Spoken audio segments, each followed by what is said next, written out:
start us off.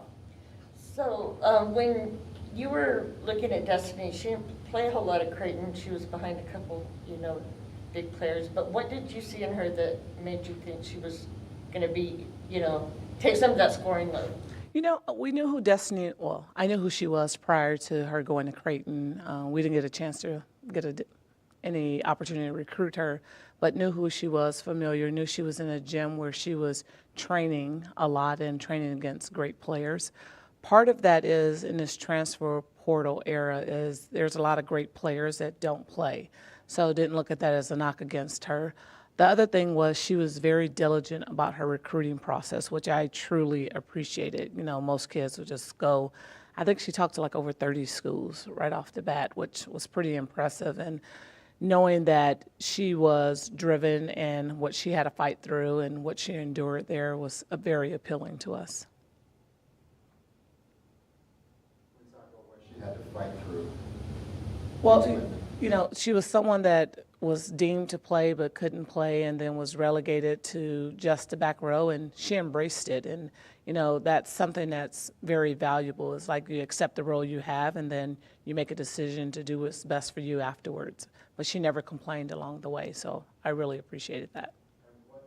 How did that reflect on her character to you?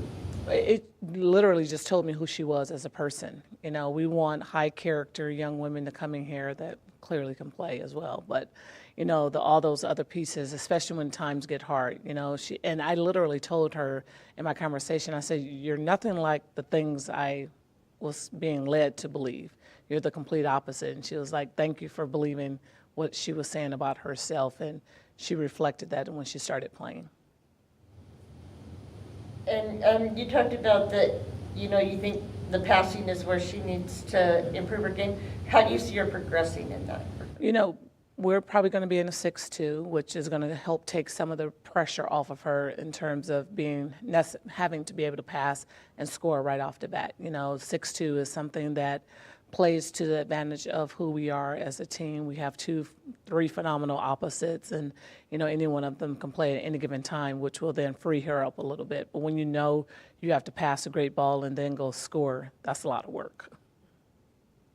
Is the setter competition becoming any more clear yet? Well, in the 6-2, we're going to use both setters. So, and who's to say we won't go to a 5-1 at some point, just depending on what the competition does to us or what we need to plan against. But I like the fact that we are able to incorporate more players. I think that helps with the morale a lot. Find out about your team over these the first few exhibition games before it gets real in a couple weeks. Well, we divide our season up into segments, so we're still in phase 1, if you will, and set 1. And I want to see how well we are willing to compete and learn from one another. So anyone that was in our practice today heard me talking a lot about we got to talk. We got to talk before the play, after the play, during the play, and give pertinent information, not just talking just to talk. And so I want to see us fight and compete, but we take each day at a time. At one time, you didn't seem very high on going to a 6-2. What changed that? Well, typically, everyone has a different philosophy on the 6-2. Some will say it's because you have 2 great setters. I don't think that's the reason why. Your biggest question is, can you pass? Do you have enough bodies that can pass to run the 6-2? And then do you have 2 great bodies on the right side? And the answer to all those questions were yes. And so what we told the players was you need to give your best every single day and force the coaches to make a decision versus us being pigeonholed because someone's not bringing their best game. And they've been competing a lot this preseason. I was wondering, have you sort of identified who the leaders will be this year? Because I know last Tuesday at your event, a lot of people got up and they were very eloquent, and nobody seemed to shy away from that. Is that sort of something about your culture? And then who out of all of those will probably be your leaders this year? Well, we'll have leaders in different areas. We'll have the captain on the floor that goes and does the coin toss. We'll have the captain that goes and talks to the ref. We'll have the captain to decide who wears what for practice and, things of that nature. And I think when you divide it out a little bit, it takes the pressure off of one person having to be the bearer of bad news all the time. And so I don't think that the leaders in terms of the way I know we had to lead when I played, I don't think that that's the makeup of who we are as a program. So I rather divide it out a little bit. But we are having key players step up when things aren't going well. Hey, come in here, let's make sure we're doing this. And everyone is pretty much taking a role in that. You know, Britt is talking way more now and being involved than she's ever done. Brenna is up for the challenge. I do think it's hard for a libero, though, but she's not shying away from it at all. And if you look at Carly, she's actually talking more. You know, before she was just doing her due and kind of, and you couldn't really understand her or know that she was talking, but she's stepping out of her comfort zone. I know with Brooklyn, I talked to her all spring, and I said, Brooklyn, what's the thing you bring to the table that no one else brings in a way that's just easy for you? And she's like, I'm loud, I'm talking, I'm always going. I said, own that. And so when you kind of give the power to different players, it makes them feel even more valuable, and therefore the leaders shine. And is some of that, like when you talk about Carly and some of the others, that, you know, they're comfortable now in the system because they've been here a while. Do you think that that plays a role into all of a sudden feeling like, okay, I can Well, start? absolutely. You know, the more you're around, the more comfortable you become. But the true test will be when it's a real match that actually counts, who's talking in those situations. And so we're trying to address all of that ahead of time. I don't like surprises. Everyone knows that. So it's like, let's be ready to cover this base when this happens. But I told the staff, I can't remember which day it was, but across the gym, it was flat. And I said, just so you know, I'm getting on the coaches as well. They're not talking. They're not giving enough. And it kind of, you could see the players go, oh, this is a group effort. And that's exactly the way it should be. So we have veterans and newcomers this season. What do you think this team is capable of, and where do you expect to see them towards the end of the season? You know, I don't like to make any predictions by any stretch of the imagination. I just want us to go out and compete every single day and bring everything that we have. I think that we're playing in the Big 12 conference, and the Big 12 is competitive from top to bottom. I don't think that there is one team where we're like, oh, that's going to be an easy match. It reminds me of the old Pac-10, where it's like every day is a battle and you compete. I want us to get to the tournament. There's no secrets there. You know, we want to earn that point, and obviously anybody would want to do better than you did the previous year, but we know that there's a lot of work to be done along the way. And so my job is to keep them focused. So, I mean, that's what I want to see, that I can keep them focused, driven, and us competing every single day. So after what you have seen through the preseason, what do you believe will define the identity of the Arizona volleyball team this season? Our ability to fight and deal with confrontation. I think this generation in general don't like to rub someone the wrong way because, you know, and they're not like, oh, I got to be all fluffy and unicorns. It's not that, but they rather just overlook something because it's a little bit easier. And so trying to teach them how to deal with it.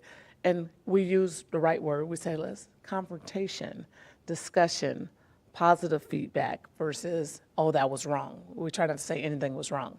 This is what you probably could have done instead and just put a better disposition on it.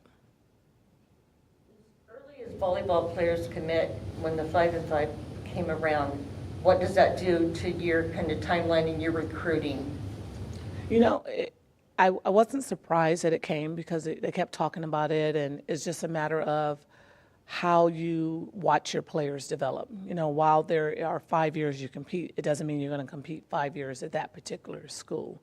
And so we want to bring in the best athletes every single year to be able to compete. And I shouldn't say every single year, I should say every single semester, the way the transfer portal works, and to just put the best foot forward that we have. And so we just will watch it each day as it comes. You know, there's a couple players we've already talked to kind of say, hey, what are you thinking? You know, how do you feel? But with the group that we have, our junior class, you know, my goal is to keep that class as long as I can because they'll be the backbone of our program, which, you know, is when you actually start to be the best that you can be, when you can retain the players. So my goal is to be able to retain them and then see how we fit in the extra pieces with the extra 5 years. Well, not the extra 5 years, but the 5-year rule. Going back to Destiny, so you said that when talking with her, it was clear that whatever you were told before wasn't reflective of what she said. What were some of those preconceived notions then? That it would be hard for her to be able to play in an environment where she wasn't a clear choice. I thought she walked in and competed and, you know, put herself in a position where she didn't care who was around her. I think that she did a phenomenal job of just communicating. Well, you guys will kind of see when you talk to her. She's very mature, and it's like she'll laugh a little bit. I call her Harry now, but she'll laugh a little bit, and then she'll get very intellectual on you, which I appreciate, And so I think that sometimes players are misunderstood because they can be very serious or because they can be immature, if that answers your question. Maddie's induction? I'm excited for that. It's we haven't had a player inducted in the Ring of Honor in a while, been 3 years, and so it's just really nice to see everything that she's doing and coming back into town, and the fact that she'll be playing for LA Love, I think is really cool. She'll be at our SC game, so I'm excited to see her there. She already sent me a list of things she wants, which is nice. And so I try my hardest to talk to all of our players when they leave, just to keep in touch with them. And Maddie, wherever she is, she's running up, giving a hug. And it was a few years ago when she was on Athletes Unlimited, and I was up there and I had a jacket on. She goes, "I like that jacket." I took it off my back and gave it to her. Was freezing walking out, but anything for Maddie. What can you tell us that's on the list? Requests. That she wants? Oh, she wants some different gear.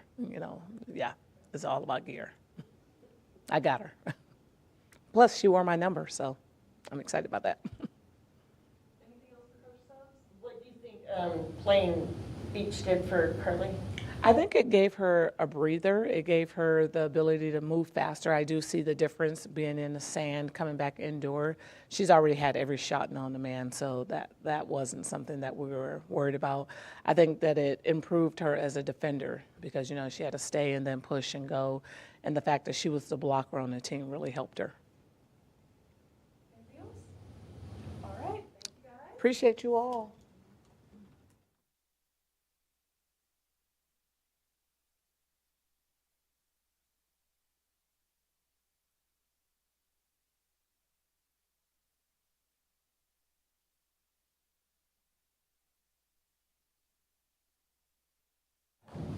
That's the mic's real quick. Make sure all four are working.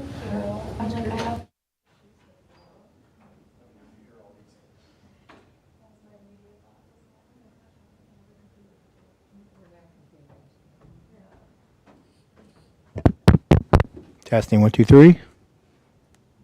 Testing, testing, 1, 2, 3. Testing, testing. Testing, testing. Yay. It's nice when everything still works. We haven't had 4 people up here in a while.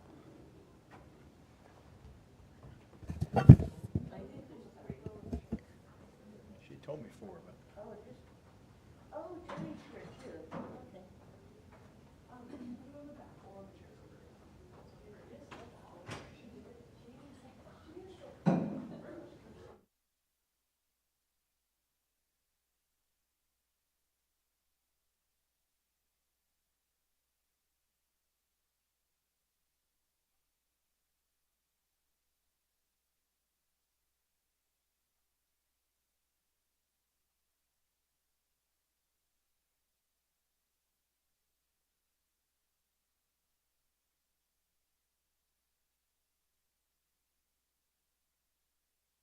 We have athletes Destiny Donald Simpson, Brenna Ginder, Carly Cisneros, and Journey Tucker. Kim, let's start off again and then we'll open it up for questions.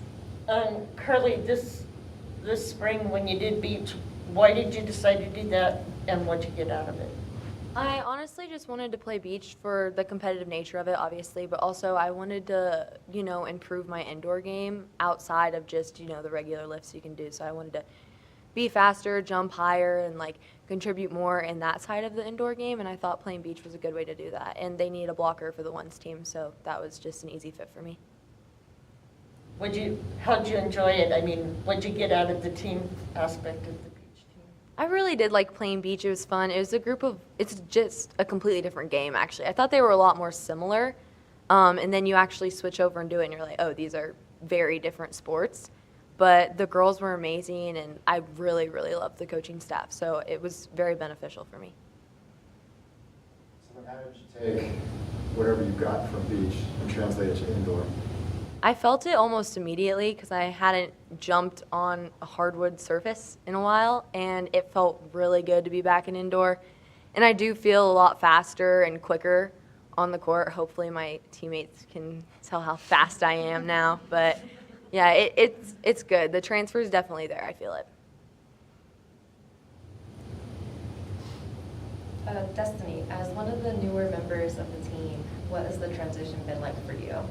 I think it's been really easy. It's been seamless getting here in July. I think you have a lot of time where it's just us and the girls or the other girls on the team in the weight room, and you're hopping into conditioning, playing an open gym right away, but there's not coaches around, so it makes it really easy to bond. The volleyball wise, I feel like everyone was very accepting and just want to get better. So it's been very easy to fit in, and I've enjoyed it a lot so far.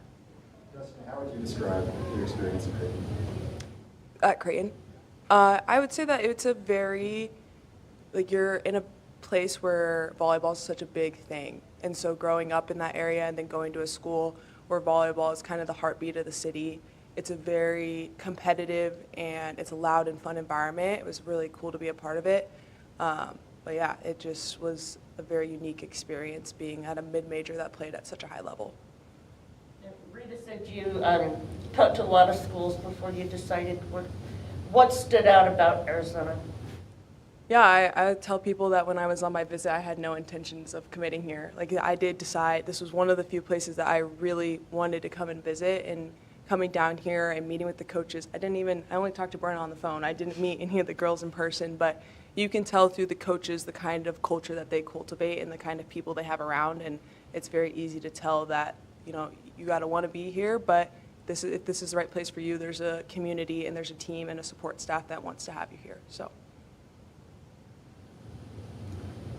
Did you know right away when you were down here, or did it take a while to sit and think, sit in it for a while to make your decision? It took me a little bit to I kind of get nervous when I'm talking to people, so warmed up to the coaches, and we were hanging out all day, and halfway through the visit I was texting my mom because she wasn't able to come. I'm like, I think I'm going to commit. And by the end we were in the bookstore and I was trying to get away from the coaches so I could tell my parents and be like, hey, I think I'm going to commit. And I told Rita I held up an Arizona volleyball shirt and I was like, how would you like if I wore this when I came back here in July? And Rita screamed in the middle of the bookstore. But yeah, it was definitely a process through the day, but only being on campus for one day, I think I knew by the time I was ready to leave that this was the place to be. So. Carly, your coach talked about you being more vocal, more of a leader this year. Is that something that's been a priority for you, just being, one of the, more experienced players going back here? It's been very important. I'm really, really trying to be loud. It's not something I've always done. I've always, been a person that leads by, actions and just doing it. But losing a lot of the louder people on the team, it's important that I become more vocal, and I'm definitely working on it. But it is making a difference, and it also helps I'm really comfortable with the players around me, so it's easier to be that vocal kind of leader. But yeah, I'm implementing that for sure. Do you think that Beach helped you with that? Because you got to talk to your partner, right? Yeah, I had to talk a lot, actually. And Reagan, being my partner, she's very experienced, so it was easy to learn a lot of the lingo pretty fast, but I did need to talk basically the whole time and call shots, and I think I'm starting to do that a lot more in indoor because of Beach. So.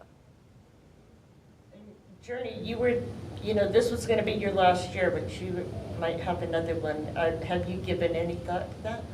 100%. I think just continuing to grow and gain more experience in this sport, I think it will be great. And I've always talked to my mom and my family about pursuing higher education after I get my bachelor's degree. So being able to do both, get my master's while also playing volleyball, I think it would be amazing. So Rita and I talked about it during the summer because they did vote for it over the summer. So that is something that I would love to pursue doing to take my 5th year.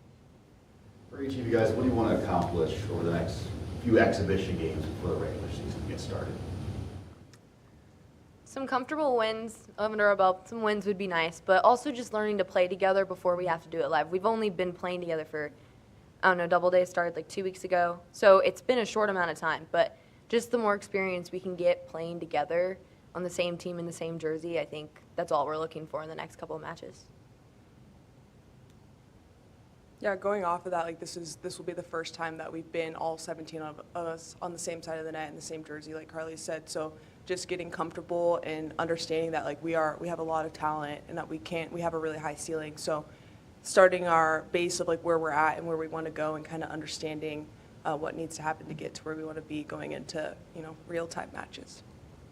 We also have a lot of depth in all of our players in every position, so I think it is really cool to see going forward how we can use each person and all 17 of us on the court at the same time, and just seeing how that matches up against everybody else.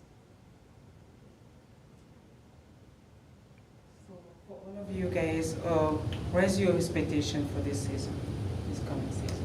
Where's your expectation you guys have? Our expectation, I think, is just to make it to the tournament and make it farther than we did. We've talked about it a lot as a team, and we want to go and be top 3 in the Big 12 and get a lot of wins in the Big 12, and then we want to take that to the tournament. And we saw last year we are able to make it to the tournament, so we want to make it farther than the second round. When each of you think about your team, what's like a word that comes to mind to describe your team this year? Competitive. Yeah. I think every practice we just compete with one another, not just sides of the net, just position. Like mentioned, we have a lot of depth in pretty much every position, so almost every practice is like a competition, and I think that it'll be very much translated when we get to play other teams, because we're just so competitive against one another, and I think that will very much translate when we play other teams for sure. And Destiny, Rita said that she talked a little bit, both to you and Kennedy, about you playing your old teams this year. Yeah. What was your feeling about that when she brought it up? Well, I didn't really think about it because I had known that I would be leaving Creighton at the beginning of last semester. So I didn't really take a lot of look into the schedule, and then I realized when I committed, like, we're going to go back to Omaha. It's a really fun place to play, and I'm excited to see like some of the girls that I'm still close with, and my family will be able to come, and it's going to be a fight. Obviously, I want to go in there and pull the upset, but just the opportunity to go back in there, that gym that gave me a lot, and yeah, just go beat them. What kind of things have you guys been doing over this summer training to really bond and build that chemistry, so when you get out there, you'll know each other a little bit more, something off the court, not just lifting together or training together, but something else? It's honestly really surprising how close we all are already. The chemistry on the team is kind of crazy. Like, you can put us in a room with any one of us on the team and we know we're going to have a good time. One of the things we recently just did was we went and did pottery together. And it was really fun because you got to see, like everyone's creative side a little bit. But we just hang out in general. Like, after practices, we always get dinner together. Like, it's just something we do. We don't really have to think about it. Our chemistry's pretty good. What's the story behind the pottery? It was awesome. Whole story. I mean, we don't know what they look like yet, but we just went and made pottery together. I had someone reach out to me on Instagram, and I was like, does anybody want to do pottery? And that's how it happened. So it was just this easy way to do something outside of the volleyball and double days, to do something as a team. Like we were talking about ceramics, like plates, bowls, like. Yeah. Yeah, we were just decorating them like with the glaze. We didn't like make pinch pots. We didn't do I that. wish. That would have been fun. Maybe next time. Yeah. Next time. Anything else for the athletes? All right, thank you guys. Thank you guys. Thanks. Thank you.